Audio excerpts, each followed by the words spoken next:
읽은 말씀을 가지고 참 성도의 영광스러움이라는 제목으로 함께 의미를 나누려고 합니다. 우리 한국 교회가 참 심상치가 않습니다.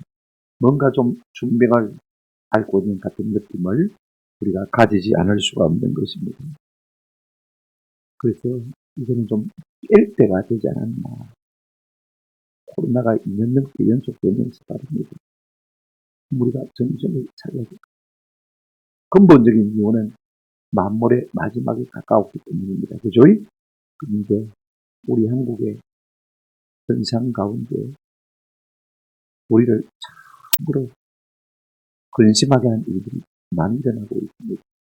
국회는 끊임없이 동성애 차별 금지법이 이름을 바꿔서 계속 상정되고 있습니다. 또 어떤 국회의원들은 우리 헌법에 종교의 자유가 있음에도 불구하고 교회 폐지 또는 상정했다가 반대에 부딪히자 내려놓은 사람들도 있고, 지금 넷플릭스에서 1위를 달구고 있는 수리남이라는 영화는 교회와 목사를 황당할 정도로 음해하고 있는 것을 볼 수가 있습니다. 믿지 않는 사람들은 그냥 자연스럽게 그런갑다 이렇게 받아들일 수밖에 없는 그런 상황이 되는 사실을 우리가 잘 알고 있습니다. 뭔가 심상치 않은 먹구름이 교회 위에 가득 메고 있는 것을 우리가 느끼게 되었습니다. 사도 베드로가 이 베드로 전서를 쓸 때도 그와 같은 상황이었습니다. AD 64년에 로마 황제 네로가 통치할 때인데, 그때 네로는 이 권력을 유지하기 위해서 예수 믿는 사람을 은근히 핍박하기 시작했습니다. 아직 완전한 핍박이 일어난 때는 아닙니다. 그죠? 어떤 공동체나 나라가 결합한다는 것은 일종의 동일한 사회적 규범을 같이 한다는 것을 말하고 있는 거죠. 생각이 같고, 언어가 같고, 사상이 같고, 지향하는 바가 같은 일이며 우리가 하나로 뭉쳐주기가 참 쉽습니다. 우리나라는 지금 이 전국의 전 세계 가장 갈등이 심한 1위 나라로 지금 이제 부상되고 있습니다만, 어떻게 하다가 우리 민족이 단일 민족인지 이렇게 되는지 잘 모르겠습니다. 그러니까 자연히 생각이 다르고 풍습이 다르면 대척하게 되지 않습니까? 특별히 교회는 세상하고는 많이 다릅니다. 우리가 구별되게 살 수밖에 없으니까 달라야 되지 않습니까? 다른 것이 지극히 당연합니다. 쉽게 우리가 말할 수 있는 것이 술, 담배 안 먹습니다. 그 다음에 제사 안 드립니다. 이런 것들 때문에 예수 믿는 사람이 은근히 많이 매질을 당한 것, 우리가 다 경험만 보거든요. 요즘은 그런 것뿐만 아닙니다. 예수 믿으면 전도할 수밖에 없잖아요. 전도하면 어떻게 할 생각합니까? 우리가 다 죄인입니다. 그러면 사람들 듣기 싫어합니다. 맞는 말인데도 이상하게 기분 나쁘고, 그걸로 끝납니까? 지옥이 있습니다. 그럽니다. 그러면 듣기 싫은 말만 골라서 한다고 불쾌하는 것을 볼 수가 있습니다. 대부분 로마 베드로 당시에는 남녀 부동석이 있습니다. 우리나라와 마찬가지로. 그런데 예수 믿는 사람들은 남녀가 섞여서 예배하고 밥도 먹고 그러면서 성찬식을 하는데 피를 마신다 그래서 하십니다. 이게 잘못된 소문이 돼가지고 예수제가 되면 아들을 잡아먹는다 이런 소문이 나면서요, 전체적인 사회적 분위기가 교회를 자꾸 핍박하는 분위기로 돌아간 것을 볼 수가 있습니다. 베드로 당시 그때도 핍박이 있었지만 베드로가 짐작컨대 앞으로도 더 큰 핍박이 있을 것이다. 이걸 내다보고요, 성도를 위로하고 그 다음에 권면하고 양육하기 위해서 이 베드로 전서를 쓴 것입니다. 누가 썼습니까? 1절 한번 보시기 바랍니다. 예수 그리스도의 사도 누구요? 베드로가 썼다고 말하고 있는 것을 볼 수가 있습니다. 누구에게 쓰고 있습니까? 1절 본도, 갈라디아, 갑바도기아, 아시아와 비두니아에 흩어진 나그네, 지도 찾을 것도 없고요, 어려우니까 여러분 여기 나온 이름들은 지금 터키의 동북부 지방 말하는 것입니다. 많은 성도들이 그곳까지 가서 예수를 믿고 있다는 사실을 우리가 볼 수가 있습니다. 저게 터키 지도거든요. 여러분 터키 지도를 가장 쉽게 생각하려면 한번 오른손 손바닥을 내밀어 보시기 바랍니다. 오른손 손바닥. 터키가 이렇게 생겼습니다. 보십시오. 지도하고 보면 비슷하지 않습니까? 이런 생기는데 이 오른쪽 살이 깊은 곳에 그 깊숙한 곳에 예수 믿는 사람이 많이 흩어져 있다. 그 말인 것입니다. 그와 같은 성도들에게 이 편지를 보내고 있다라고 말하고 있습니다. 그런데 오늘 우리가 읽은 본문은 이 베드로전서의 서론입니다. 서론인데 이 서론 속에 참 놀라운 비밀이 숨겨져 있는 것을 볼 수가 있습니다. 성도가 얼마나 영광스러운 존재인지 인사말을 통해서요. 여과 없이 그대로 드러나고 있는 것을 볼 수가 있습니다. 오늘 우리가 본문 말씀을 읽으면서 특별히 세 가지를 생각합니다. 성도가 무엇 때문에 영광스러우냐? 그 이름 때문에 영광스러우죠. 그런가 하면 그 먹는 것 때문에 성도가 영광스러운 것입니다. 또 성도가 영광스러운 것은요, 그 받은 복 때문에 영광스러운 것입니다. 이 세 가지를 우리가 묵상하면서 우리가 은혜를 받고 우리의 삶에 도전을 받았으면 참 좋겠다 싶고요. 첫 번째로 우리가 생각할 것은 여러분 성도의 영광스러운 이름입니다. 성도가 영광스러운 것은 그 이름 우리가 알죠. 사도 베드로는 지금 성도를 향하여서 누구라고 부르고 있습니까? 무엇이라고 부르고 있습니까? 1절 끝에 보시면요. 나그네라고 부르고 있는 것을 볼 수가 있습니다. 흩어진 나그네. 2절 전체를 통해서 보면요. 뭐라고 부르고 있습니까? 하나님의 택하신 자들이라 그렇게 부르고 있는 것을 볼 수가 있습니다. 이것이 성도의 이름인 것입니다. 여러분, 이 이름이 성도로 하여금 세상과 다른 현격한 차이를 나타내게 만드는 것입니다. 차이가 있어야 영광스러운 것이거든요. 나그네라는 이름을 우리가 한번 생각해 보십시다. 여러분, 첫째 성도는 나그네입니다. 1절 끝에 뭐라고 말하고 있습니까? 흩어진 나그네. 흩어진 성도라고 해도 되는데 구태여 무엇 때문에 흩어진 나그네라는 말을 쓰고 있을까? 우리가 다 이 땅에 발을 딛고 살지 않습니까? 이 땅에 집을 짓고 살고 있고 자식 낳고 기르고 있고 직장 생활하고 살고 있습니다. 근데 왜 나그네입니까? 우리가 알죠. 왜 성도가 나그네냐? 보장이 따로 있다는 말이죠. 이것이 영광스러운 일인 것입니다. 성도는 이 땅에 보장이 있는 사람이 아닙니다. 여기 살지만은 따로 가야 할 곳이 있는 사람이 뭐라고요? 성도라 그 말인 것입니다. 우리의 믿음의 조상 아브라함과 이삭과 야곱과 요셉은 그렇게 살았습니다. 그들은 하나님이 복을 주셔서 겁으로 살았지만요. 그 땅에 집 짓고 안 살았습니다. 그들은 겁으로 살았지만 부동산 투기 하나도 안 됐습니다. 자기 땅, 여러분 아브라함 보세요. 그의 아내 사라가 127세에 죽었을 때 땅 한 평 없어가지고 장지가 없어가지고요. 헬 사람한테 땅 사라고 합니다. 그러면서 하는 말이 무엇입니까? 창세기 23장 4절에 보면 나는 당신들 중에 한번 따라합시다. 나그네요. 자기가 그렇게 나그네라고 말한다고 해서 사람들이 그렇게 알아듣습니까? 아닙니다. 그런데 헬 사람들도 아브라함이 그 땅에서 나그네처럼 살고 있다는 사실을 너무 잘 알고 있습니다. 그러니까 나는 당신들 가운데 나그네요. 저처럼 생각할 수가 있습니다. 여러분 야곱이 바로왕 앞에 섰을 때 바로가 물었습니다. 당신 나이가 몇 살이요? 물었더니 바로 이 야곱이 하는 말이요. 창세기 47장 9절에 보게 되시면 내 나이 130인데요. 이러면 될 텐데 뭐라고 말했습니까? 내 나그네 길의 세월이 한번 더 갑시다. 130년입니다. 내가 130이라고 그러면 되는데 내 나그네 길의 세월이 뭐라고요? 130년. 야곱은 이상 자신이 나그네임을 인식하고 산 것을 보여줍니다. 여러분 요셉 보세요. 그가 죽을 때쯤 돼서 고손들어 부려놓고 유언을 합니다. 하나님이 반드시 우리를 찾아오시는 일을 지난주에 생각했거든요. 그때 너희가 내 미라를 들고 나가라고 가나안 땅으로 가지고 가라고 했습니다. 여러분 요셉은 애굽 땅에서 종료로 산 사람입니다. 우리가 짐작한 데는 요셉의 피라미드가 있었을 것 같아요. 그 속에다가 요셉을 미라로 만들어서 넣어놨지 않습니까? 얼마나 화려한 묘속에 묻혀 있는데 요셉은 그렇게 생각하잖아요. 우리가 있어야 할 곳은 가나안 땅이고 심지어는 내가 살아야 할 곳은 영원한 천국이다. 이걸 후손들에게 말해주기 위해서 하나님이 너희를 찾아오셔서 이 땅을 권고하시고 가나안 땅을 너에게 주실 때는 내 미라도 반드시 메고 나가라고 부탁한 것을 볼 수가 있습니다. 죽었으라도 여러분 자기 정체성은 분명히 가지고 있는 걸 우리가 알 수 있지 않습니까? 아니 짧은 인생 살면서 뭘 그렇게 고달프게 살아. 그렇게 우리가 반론할 수 있지만 성도는 그런 사람이 아닙니다. 이런 믿음의 영웅들을 가리켜서 성경이 뭐라고 말하고 있습니까?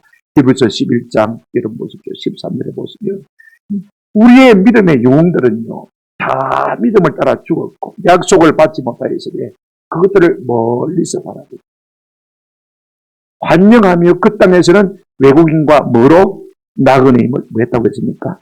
정했다. 우리가 영원히 살 곳은 이곳 아니고 우리가 살 곳은 천국이다. 그 삶을 통해서 증명하며 살았다는 것입니다. 여러분 참 중요한 이야기죠. 그래서 14절에 보시면 그들이 이같이 말하는 것은 한번 같이 읽겠습니다. 그 다음부터 시작. 자기들이 본향 찾는 자임을 나타냅니다. 우리는 이 세상 속에서 나그네로서의 삶을 얼마나 어떻게 살아가고 있습니까? 이 땅이 내 본향이 아니라 천년만년 살 곳이 아니라 우리가 가야 할 곳은 저 천국인 것을 세상 믿지 않는 사람들에게 얼마나 나타내 보이며 우리 자신이 그와 같은 자들인 것을 우리가 증명해 보이며 살아가고 있습니다. 여러분 이 삶을 사는 사람이 누구라고요? 성도인 것입니다. 이런 사람들을 하나님이 부끄러워하지 않는다고 했습니다. 여러분 그 다음 절 한번 보실까요? 15절 그들이 나온 바 본향을 생각했더라면 돌아갈 기회가 있었습니다. 16절 같이 읽겠습니다. 시작. 그들이 이제는 더 나은 본향을 사모하니 곧 하늘에 있는 것이라. 이러므로 하나님이 그들의 하나님이라 일컬음을 받으심을 부끄러워하지 아니하시고 그들을 위하여 한 성을 예비하셨느니라. 이 땅을 천년만년 살 것처럼 생각하지 아니하고 저 천국을 바라보며 나 안에서의 정체성을 가지고 이 땅을 살아가는 성도들을 바라보고 하나님께서 어떤 복을 예비하셨습니까? 이러므로 하나님 그들의 하나님이라 마음을요 일컬음을 받으심을 뭐하지 않았습니까? 부끄러워하지 않습니까? 그래서 하나님 스스로요 나는 아브라함이 하나님, 이삭이 하나님, 야곱이 하나님. 여러분 자식이 잘못되면 부모가 참 부끄럽지 않습니까? 하나님이 우리를 보실 때 여러분 참 좋은 자녀이십니까? 부끄러울 수밖에 없는 자녀인데 불구하고 본향 찾는 나그네 힘을 나타내 보이며 나그네에서 이 땅을 살아가는 사람들을 향해서 내가 저들의 하나님이라고 일컬음을 받는 것을 부끄러워하지 않겠다고 약속하셨습니다. 하나님이 그만큼 영광을 받으십니다. 할렐루야. 우리가 그렇게 살 때 하나님 영광 받으십니다. 아멘. 이 땅에 천년 만년 살 것들은 쌓고 취하고 누리고 사는 그 삶을 하나님 기뻐하시는 것이 아니라 나그네에서의 정체성을 잊지 않고 사는 그 사람을 하나님 기뻐하십니다. 두 번째 복이 무엇입니까? 그 다음 이렇게 말하고 있습니다. 그들을 하나님의 그름을 받지 않으시고 남 넘기시기 바랍니다. 그 다음 아니 자 보십시오. 16절 끝에 이러므로 하나님이 그들을 위하여 한 성을 한번 따라합시다. 한 성을 예비하셨느니라. 한 성을 한 집이 아닙니다. 그죠? 우리가 뭐 지금 남아있는 뭐 대한민국의 성들을 잘 없지 않습니까? 유럽의 고성들을 바라보면 저 집 한번 살아봤으면 참 좋겠다 싶은 저도 굉장히 좋은 곳이거든요. 참 웅장한 집을 지어놓고 있는 볼 수가 있습니다. 만약에 천국이 그런 곳이라면 얼마나 좋겠습니까? 그런데 사실은 한 성도 아닙니다. 원문은 콜, 한 도시를 우리 아파트 안개지겠다. 이 땅에서 나그네로 산 사람들에게는 내가 천국에서 한 도시를 내게 주겠어요. 저택이 있는 것만 아닙니다. 궁궐이 있는 것만 아닙니다. 한 성이 아닙니다. 한 도시를 주겠어요. 여러분 이런 나그네 의식을 갖고 살아가는 사람들은요 이 세상 사람들과 사는 삶이 힘기가게 차이가 나지 않을 수가 없는 거예요. 제가 아는 대학 교수님은 한 달에 한 1,000만 원 수입이 되는 것까지. 근데 생활비는 150만 원. 150만 원. 아이들이 운동 하나 사달라고 해도 한 달만 됐습니다. 두 달만 됐습니다. 나머지 마음이 궁금하고 성급. 지금도 그렇게. 이 땅에 나그네 힘을 전명해 보이고 살고 있는 것을 우리가 봅시다. 여러분, 이것이 성도의 영광스러운 이름인 줄로 믿습니다. 우리가 이 이름에 걸맞게 살다가 주님 앞에서 상 받는 저와 여러분 되시기를 주님의 이름으로 축원합니다. 또 하나 어떤 이름을 가지고 있습니까? 2절 보시면요. 택하신 자들이라. 2절 한번 읽어보실까요? 곧 하나님 아버지의 미래하심을 따라 성령이 거룩하게 하심으로 순종함과 예수 그리스도의 피뿌림을 얻기 위하여 택하심을 받은 자들에게 편지하노니 은혜와 평강이 너희에게 더욱 많을지어다. 한마디로 말하면 성도는 하나님이 택하십니다. 이스라엘 백성들은 선택받은 백성으로서요, 선민의식이 얼마나 강했는지 모릅니다. 그래서 우리 말고 다른 인간들은 다 짐승이다, 그렇게 생각하고 있습니다. 우리가 그렇게 교만하면 안 되겠지만요, 그런 긍정을 우리가 가지고 있을 필요가 있습니다. 하나님께서 우리를 택하시기 위해서 어떤 은혜를 우리에게 먼저 베푸셨느냐. 성부, 성자, 성령, 삼위 하나님께서 어떻게 우리 가운데 역사하셔서 우리가 택하신 자 하나님의 구원받은 백성이 되었느냐. 여러분 오늘 본문을 보시면요, 성부 하나님이 어떤 은혜를 주셨습니까? 2절 한번 보시면 이렇게 말하고 있습니다. 곧 하나님 아버지의 미리 하심을 따라.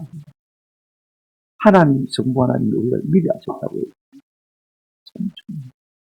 우리가 나기도 전에 언제 어느 시대에 날 것인지 어떻게 날 것인지 하나님이 다 알고 계시다는 거죠. 여러분 로마서 8장 한번 보시면요, 29절 이런 말씀이 있습니다.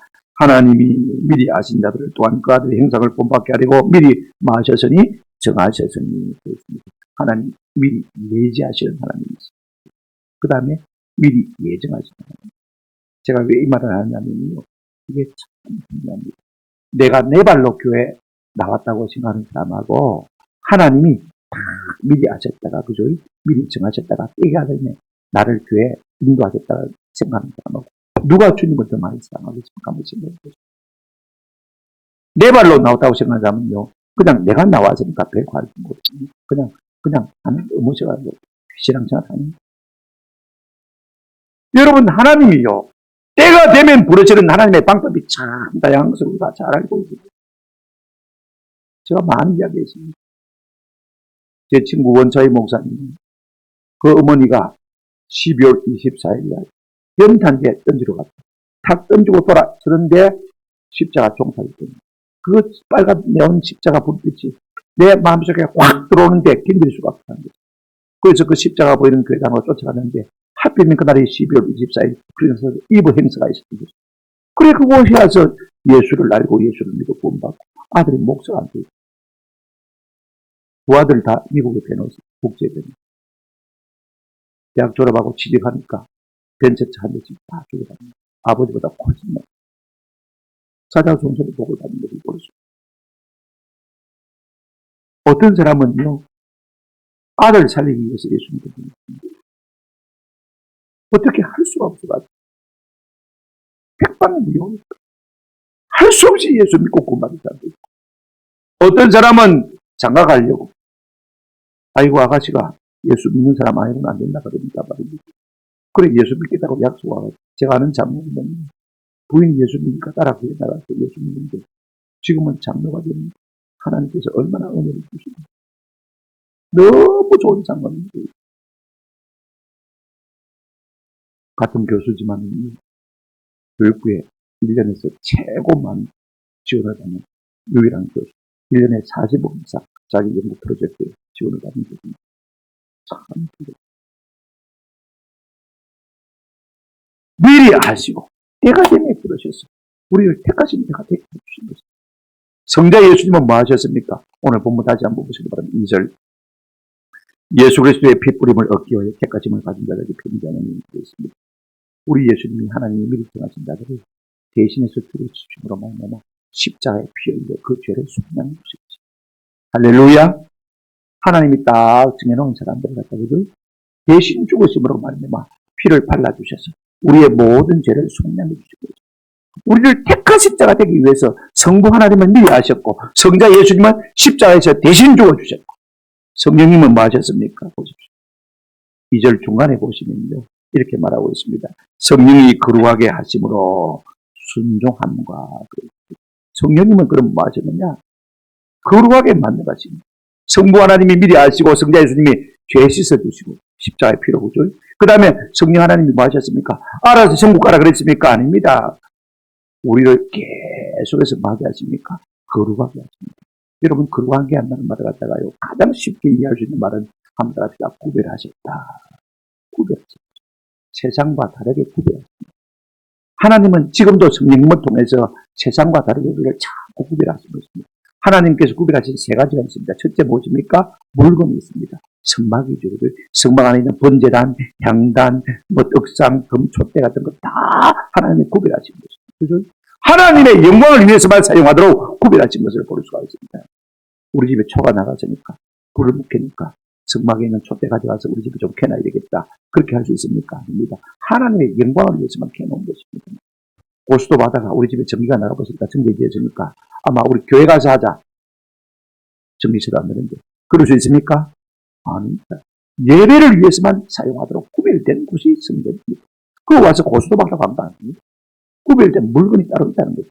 구별된 장소가 따로 있습니다. 구별 날이 있습니다.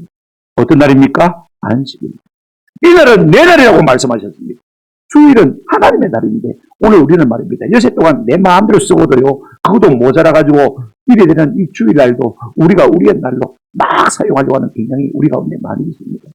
사람 만나고 즐기고 하는데 즐기고 하는 경향이 있습니다. 그러지 마세요. 하나님께서 우리 행편과 저지를 아시고 잘 사니까 토요일 날도 쉬는 날도 안 만들어 주셨습니까? 제가 전도사 시절에는요. 토요일 날 다 반근무했습니다. 반공이라는 것을. 그런데 보통 그때 교회들은요. 금요일 밤 철야했습니다. 우리 교회 교사들도 많았는데 내일 가서 가르쳐야 되는데 말입니다. 꼬박 밤새고 새벽 4시에 전라기도 마치고 5시에 새벽기도 마치고 그래 집에 가요. 그래도 다 시간짜리 그렇게. 그리고 또 반공일이니까 가서 오전 4시간 가르치고 장로님들 다 그렇게 오시고. 근데 하나님께서 우리의 행편과 저지를 아시고 토요일도 그냥 공휴일로 만들어 주셨거든요. 공휴일날 우리가 못 넣으면 그 다음 날도 이제 그죠? 보상해서 또 준다고 해서 다 누르고 있지 않습니까? 10월달에 2개나 그런 날이 있더라고 보니까. 참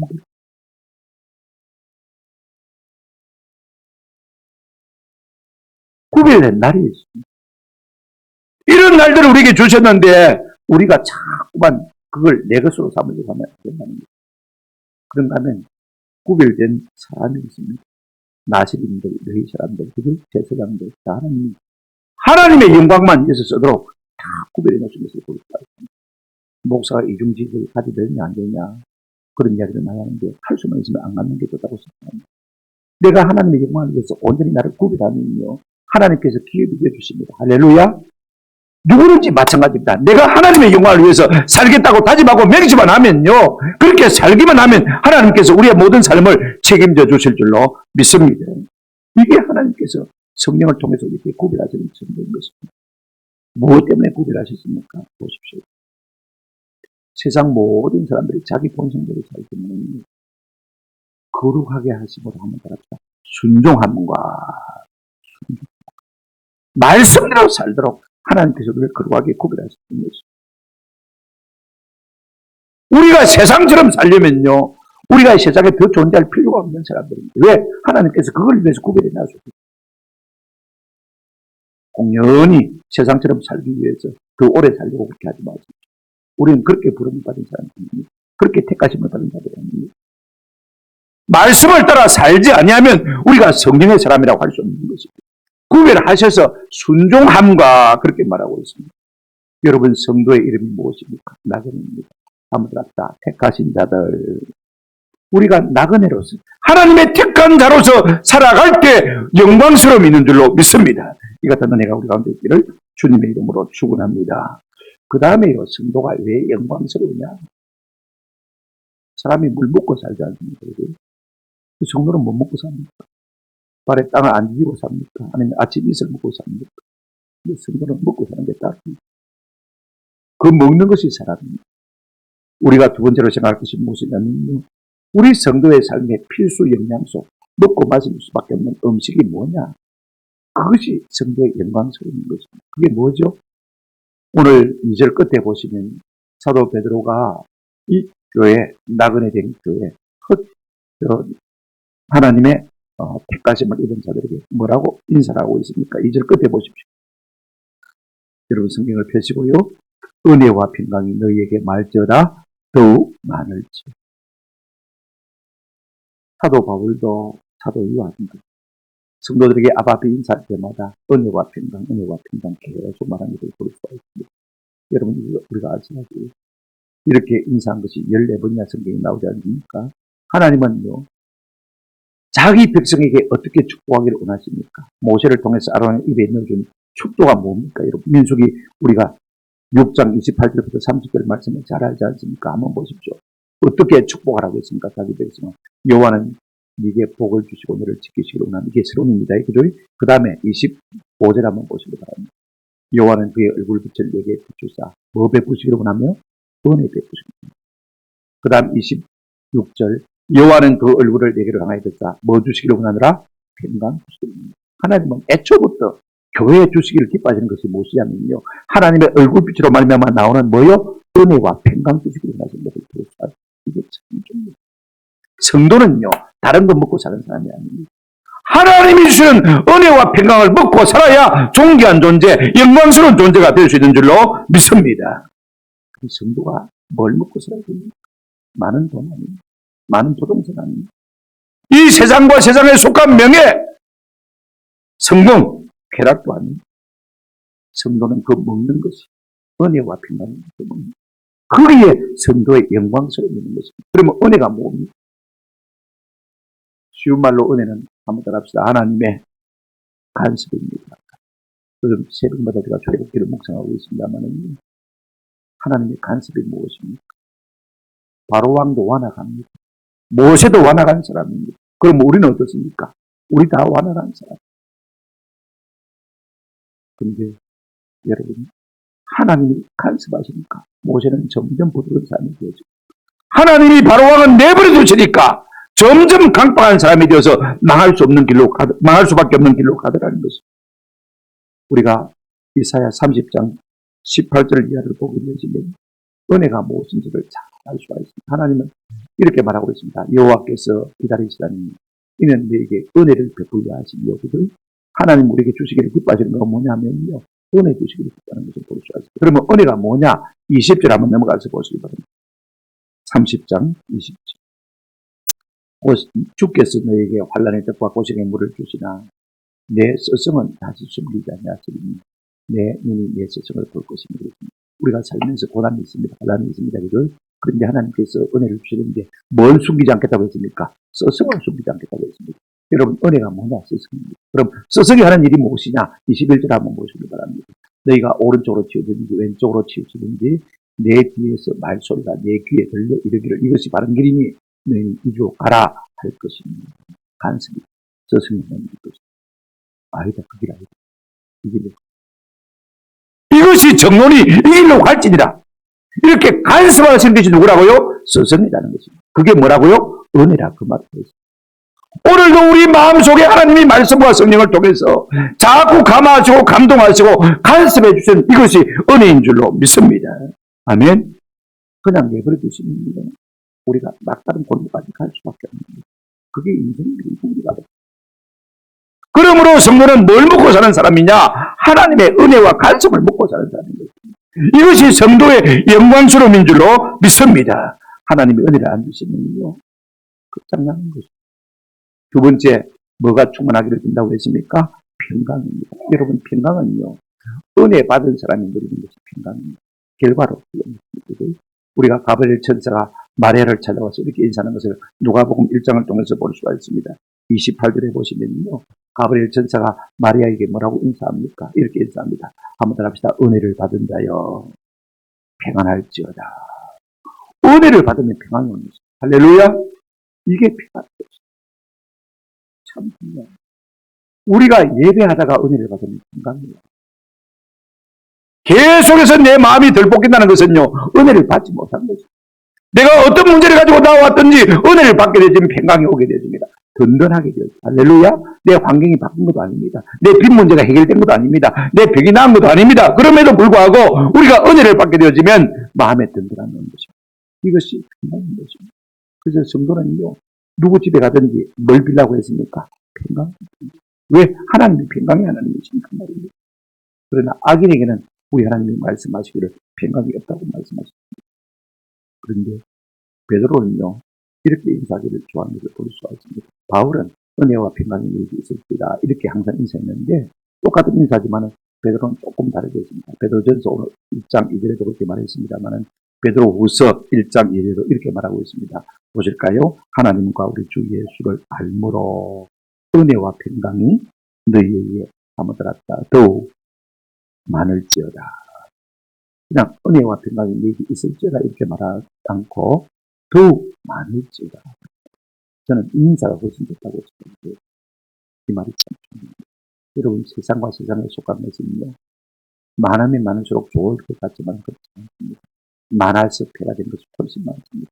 돈이 너무 많아서 인생 망친 사람 한두 사람이 아닙니다. 너무 똑똑해서 인생 망친 사람 한두 사람 아닙니다. 이거 우리가 알지 않습니까? 돈이 많다고 해서 인생이 꼭 된 것 아닙니다. 건강이 좋아서요, 그 건강 가지고 재밌는데 산 사람들 참 많습니다.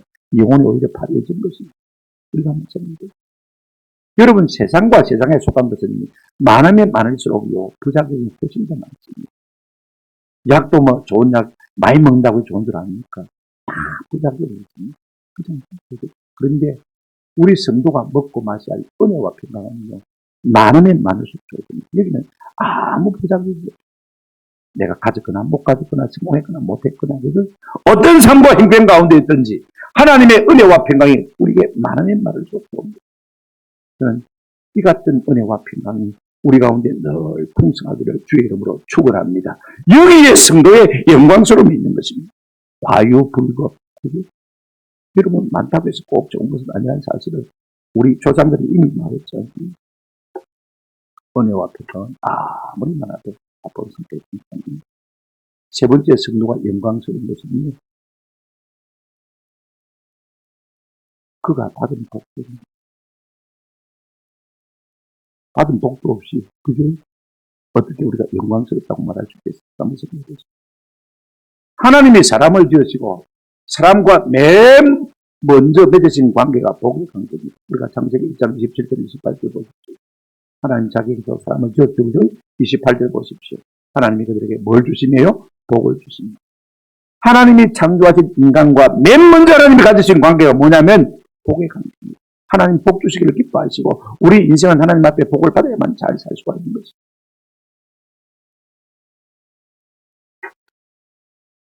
어떤 복을 주십니까?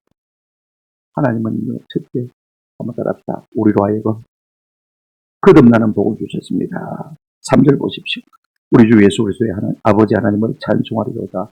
그의 많으신 긍휼대로 예수 그리스도를 죽은 자 가운데서 부활하게 하심으로 말미암아 우리를 마게 하셔서 거듭나게 하셨습니다. 여러분, 우리는요, 자연적으로는 100번 죽었다가 살아나도 거듭날 수가 없는 존재입니다. 무슨 말이냐면요, 인간이 안 된다 그 말입니다. 내 인생 이거 안 되겠다 싶어서 죽고 다시 살아봐야, 다시 태어나봐야 그 인생이 또 새로워지는 것 결단코 아닙니다. 혈육으로는요, 새롭게 되는 인생이 아무것도 없습니다. 우리가 거듭난 것은 무엇으로 거듭난 것입니까?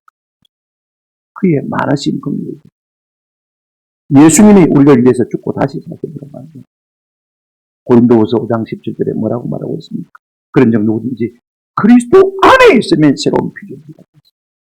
새로운 피조물이다. 거듭나는 존재. 내가 자연으로서는요, 100번 죽다 깨나도 거듭날 수가 없습니다. 우리가 어떤 복을 받았습니까? 보십시오. 4절 보시기 바랍니다. 성도는요, 거듭나는 복을 받을 뿐 아니라 천국의 복을 받아 있습니다. 4절 같이 읽었을까요? 썩지 않고 더럽지 않고 취하지 않는 유업을 잊게 하시나니 곧 너희를 위하여 하늘에 간직한 것이, 우리를 위해서 하늘에 간직한 것이 무엇입니까? 천국입니다.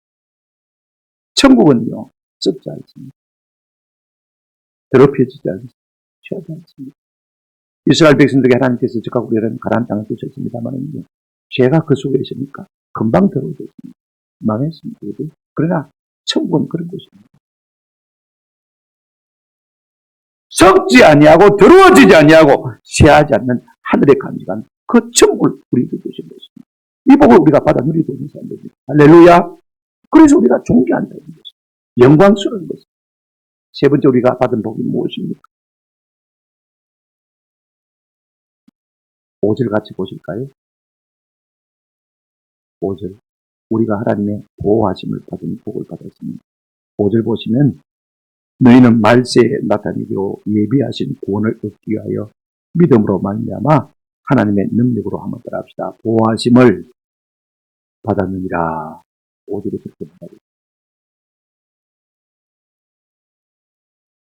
이스라엘 백성들이 애굽에서 나와서 가나안 땅으로 들어갈 때 하나님께서 구름 기둥과 불 기둥으로 인도하셨어요. 만나와 메추라기로 먹이셨어요. 반석에서 물을 내셨습니다. 그래서 광야길을 무사히 건너게 하신 걸 우리가 알고 있습니다. 그 하나님께서 오늘 우리 역시 어떻게 하시냐고했습니까? 천국 가는 그날까지 우리를 마시겠다고요? 보호해 주시겠다. 이 복을 우리가 받고 사는 사람입니다. 우리 예수님이 마태복음 28장 20절에 세상 끝날까지 내가 너희와 항상 함께 있겠다. 끌어놓은 보리쌀처럼 우리와 함께 있겠다는 말씀이 아닙니다. 그죠? 함께 있으면서 우리를 마시겠다고요? 지켜주시겠다. 그 말씀인 것입니다. 우리가 이 보호의 약속을 받고 사는 사람들. 그런 여러분 한번 생각해 보십시오. 어떻게 우리가 영광스러운 존재가 아닐 수가 있습니까? 우리의 받은 복 때문이라도 우리가 참으로 영광스러운 성도입니다. 오늘 사도 베드로는 이 베드로직이 흩어져 있는 성도들에게 편지하면서 성도가 어떤 존재인지 얼마나 그것이 영광스러운 것인지를 우리에게 밝히 말해주고 있는 것을 볼 수가 있습니다. 그러면 하나님께서 이와 같은 영광스러움을 우리에게 안겨주신 이유가 무엇일까? 말씀을 드렸습니다. 이것이 목적이고 3절 한번 다시 보십니다. 3절 제가 읽겠습니다. 우리 주 예수 그리스도의 하나님을 마리로다 찬송. 우리 성도의 이름을 나그네라 부르시고 택하신 자라 부르시고 은혜와 평강으로 우리를 먹이시고 세 가지 복을 주신 이유가 무엇입니까? 그 세 가지 복이 뭐죠? 자, 거듭나게 하시고 두 번째 뭐예요? 천국을 주시고 세 번째 보호하시는 이 복을 주신 이유가 무엇입니까? 하나님을 찬양하다. 우리는 다 하나님의 이름을 찬양할 이유가 있는 사람들인 것입니다. 만약에 우리가 하나님을 찬양할 이유가 없다면 우리가 성도가 아닐 것입니다. 성도의 영광스러움이 어디 있습니까? 그 이름에 있습니다. 나그네. 성도의 영광스러움이 어디에 있습니까? 그 먹는 것이 있습니다. 은혜와 평강. 성도의 영광스러움이 어디에 있습니까? 그 받은 복에 있습니다. 거듭남의 복을 받았고 천국의 복을 받았고 하나님의 보호하심을 복을 받은 사람들입니다. 이 복을 받아 누린 우리가 어떻게 살아야 되겠습니까? 하나님의 영광을 찬양하며 살아야 되지 않겠습니까? 어떻게 예배가 지겨울 수 있겠습니까? 나도 모르게 잠을 깨면 구원하심이 보좌에 앉으신 우리 하나님과 어린 양께 있고 나도 모르게 그 같은 찬송이 오래가는 성도가 진짜 거듭난 성도, 영광스러움에 들어간 성도인 줄로 믿습니다. 오늘 이 같은 은혜가 우리 교회 가운데 충만하기를 주님의 이름으로 축원합니다. 아멘.